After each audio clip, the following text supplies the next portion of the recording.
महाकुंभ केवल एक धार्मिक आयोजन नहीं है, बल्कि यह भारतीय संस्कृति और आध्यात्मिकता का जीवंत संगम है, जो लोगों को अपनी आस्था को पुनः जागृत करने और ईश्वर के निकटता का एहसास दिलाने का अवसर प्रदान करता है। प्रयागराज में महाकुंभ 2025 का यह आयोजन सभी श्रद्धालुओं के लिए एक अविस्मरणीय अनुभव बनने जा रहा है, जो आस्था, एकता और श्रद्धा के इस अद्वितीय पर्व में भाग लेकर आत्मिक शांति का अनुभव कराएगा।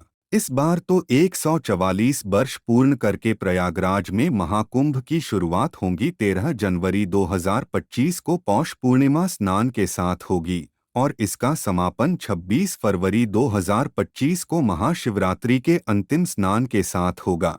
कुंभ मेले में पहले स्नान का नेतृत्व संतों द्वारा किया जाता है, जिसे कुंभ के शाही स्नान के रूप में जाना जाता है, और यह सुबह 3 बजे शुरू होता है। संतों के शाही स्नान के बाद आम लोगों को पवित्र नदी में स्नान करने की अनुमति मिलती है। हिंदू पौराणिक कथाओं के अनुसार यह माना जाता है कि जो इन पवित्र नदियों के जल में डुबकी लगाते हैं, वे अनंत काल तक धन्य हो जाते हैं। यही नहीं, वे पाप मुक्त भी हो जाते हैं और उन्हें मुक्ति के मार्ग की ओर ले जाता है। भारत में यह मेला बहुत अनूठा है, जिसमें पूरी दुनिया से लोग आते हैं और पवित्र नदी में स्नान करते हैं।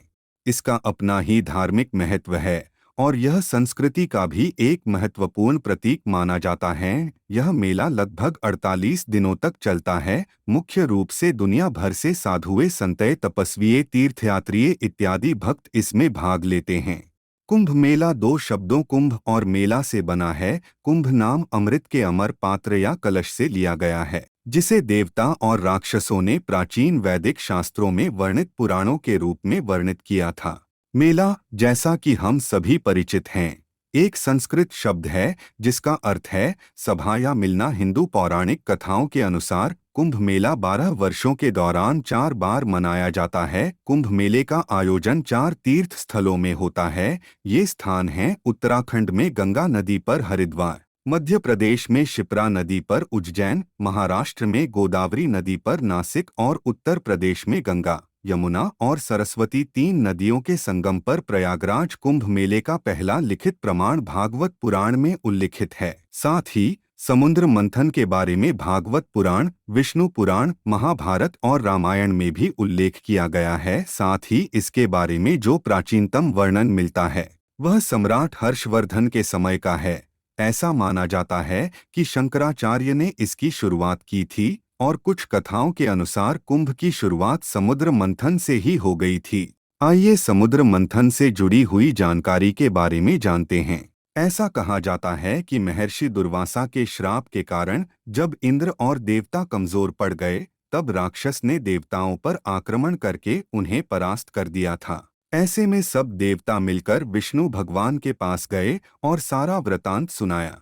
तब भगवान ने देवताओं को दैत्यों के साथ मिलकर समुद्र यानी क्षीर सागर में मंथन करके अमृत निकालने को कहा। ये दूधसागर ब्रह्मांड के आकाशीय क्षेत्र में स्थित है। सारे देवता भगवान विष्णु जी के कहने पर दैत्यों से संधि करके अमृत निकालने के प्रयास में लग गए। जैसे ही समुद्र मंथन से अमृत निकला, देवताओं के इशारे पर इंद्र का पुत्र जयंत अमृत कलश लेकर उड़ गए। इस पर गुरु शंकर के कहने पर दैत्यों ने जयंत का पीछा किया और काफी परिश्रम करने के बाद दैत्यों ने जयंत को पकड़ लिया और अमृत कलश पर अधिकार जमाने के लिए देव और राक्षसों में 12 दिन तक भयानक युद्ध चला रहा। ऐसा कहा जाता है कि इस युद्ध के दौरान पृथ्वी के 4 स्थानों पर अमृत कलश की कुछ बूंदें गिरी थी, यानी हरिद्वार और प्रयागराज। 4 अलग अलग स्थानों पर राज्य सरकारों द्वारा हर 3 साल में आयोजित किया जाता है। लाखों लोग आध्यात्मिक उत्साह के साथ भाग लेते हैं।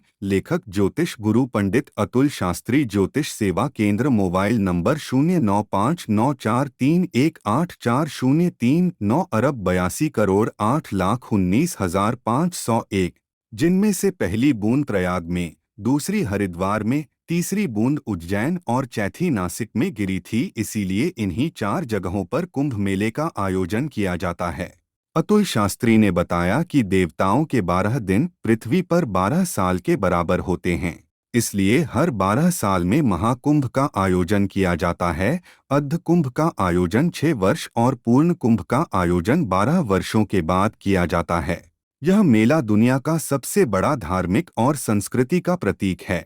कुंभ मेला 48 दिनों तक चलता है। किस स्थान पर कुंभ मेले का आयोजन किया जाएगा यह राशियों पर निर्भर करता है। कुंभ मेले में सूर्य और बृहस्पति का खास योगदान माना जाता है। सारे नवग्रहों में से सूर्य, चंद्र, गुरु और शनि की भूमिका कुंभ में महत्वपूर्ण मानी जाती है।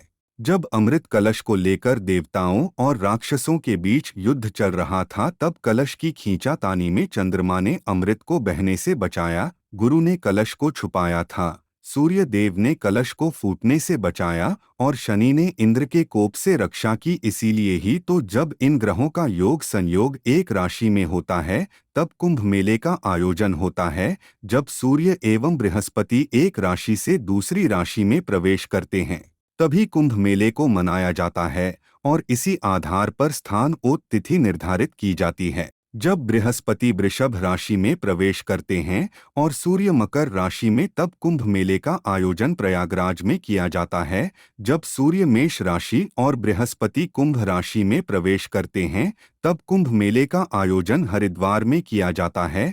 जब सूर्य और बृहस्पति का सिंह राशि में प्रवेश होता है, तब यह महाकुंभ मेला नासिक में मनाया जाता है। जब बृहस्पति सिंह राशि में और सूर्य देव मेष राशि में प्रवेश करते हैं, तब कुंभ मेले का आयोजन उज्जैन में किया जाता है। यहीं आपको बता दें कि जब सूर्य देव सिंह राशि में प्रवेश करते हैं, इसी कारण उज्जैन मध्य प्रदेश में जो कुंभ मनाया जाता है, उसे सिंहस्थ कुंभ कहते हैं। हर तीसरे वर्ष कुंभ का आयोजन होता है। गुरु ग्रह एक राशि में 1 साल तक रहता है और हर राशि में जाने में लगभग 12 वर्षों का समय लग जाता है। इसीलिए हर 12 साल बाद उसी स्थान पर कुंभ का आयोजन किया जाता है। निर्धारित 4 स्थानों में अलग अलग स्थान पर हर 3 साल में कुंभ लगता है। प्रयाग का कुंभ के लिए आशिक महत्व है। 144 वर्ष बाद यहाँ पर महाकुंभ का आयोजन होता है। यह केवल प्रयागराज में आयोजित किया जाता है। यह प्रत्येक 144 वर्षों में या 12 पूर्ण कुंभ मेले के बाद आता है। यह हर 12 साल में आता है।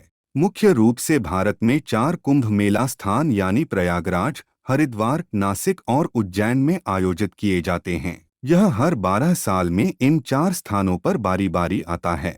आधा कुंभ मेला जो भारत में हर 6 साल में केवल 2 स्थानों पर होता है, यानी हरिद्वार और प्रयागराज। 4 अलग अलग स्थानों पर राज्य सरकारों द्वारा हर 3 साल में आयोजित किया जाता है। लाखों लोग आध्यात्मिक उत्साह के साथ भाग लेते हैं। लेखक ज्योतिष गुरु पंडित अतुल शास्त्री। एंड तक वीडियो देखने के लिए धन्यवाद।